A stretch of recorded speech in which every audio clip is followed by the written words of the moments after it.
Nerd Squad, my name is Roy Destroya, and this is Top 10 Nerd. One of comic writers' favorite things to do is mash up characters into one storyline and produce a crossover. Some of these make a lot of sense and work really well, others fall a little flat, and some yet are just so strange and crazy that they're pretty unforgettable. So let's take a look at the top 10 craziest superhero crossovers. Keep the term superhero a little loose in your mind for this one, you'll see why.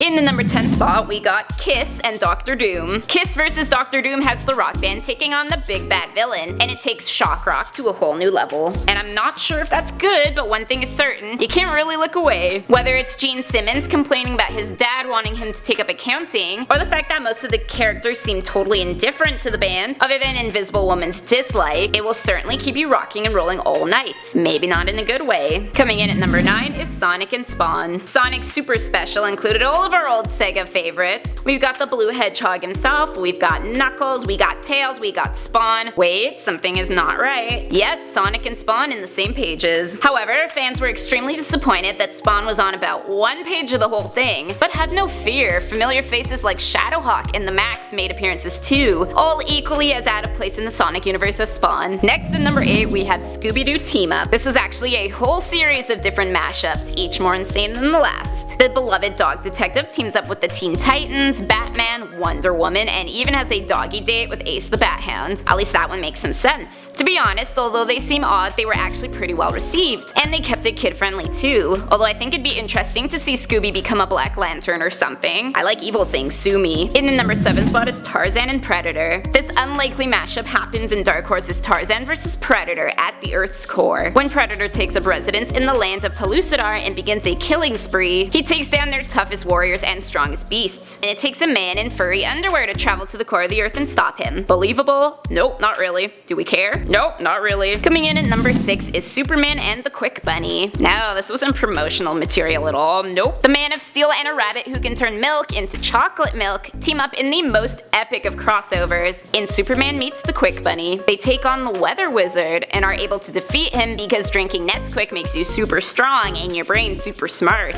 And when you get so aggravated with hearing how great Nesquik is, you can color in some of the pages and calm right back down so you can keep reading. Next up at number 5 we have Spider-Man and Ren and Stimpy. The Ren and Stimpy show number 6 brought our friendly neighborhood Spider-Man into the picture, obviously taking note from Marvel slapping Spidey on covers to make money. The villain here is the terrifying and horrific Powdered Toast Man. Yes, he's very terrifying, I know, but he's only under mind control of another equally scary villain, Dr. Donut. This is just so intense, I don't know if I can keep reading. Up next on number 4 we got Punisher and EMINEM. His palms are sweaty, knees weak, Punisher's ready. Yeah, Marshall Mathers knows what's good when it comes to promoting his comeback album Relapse. Not that it totally worked, but whatever. And that is turning himself into a comic book character and teaming up with the Punisher against the villain Barracuda. According to EMINEM, he used comic books as a way to keep busy while in rehab, and now he's a total comic book geek. Now if only all of us who love them could be turned into characters and thrown into crazy crossovers. In the number 3 spot is Batman and the Beatles. So for those of you who don't know, there was this whole urban legend called Paul is Dead, which basically claimed Paul McCartney had died in 1966 while a part of the Beatles and was replaced with a double so that the band didn't stop making money. The comic Batman vs. the Beatles tackles this legend, with Batman trying to figure out if Paul is truly dead or alive. I'm not gonna reveal the ending for you, it's too good, go find it yourself. Coming in at number 2 we have Teenage Mutant Ninja Turtles and Batman. Turtles dressed as ninjas, a man dressed as a bat, their worlds collide, there's some pizza eating, Batman/Teenage Mutant Ninja Turtles had it all. When the Turtles and Master Splinter are transported to a different universe, they encounter the Batman, who promptly wipes the floor with them. Welcome to Gotham! He came around later, but first impressions are usually quite lasting. And finally, in the number 1 spot is Archie and the Punisher. Will we be seeing the Punisher on Riverdale? We've already seen so much that hasn't been in Archie comics. However, the Punisher actually was. Archie Meets the Punisher brings us the story of a drug dealer named Red, who looks a lot like Archie,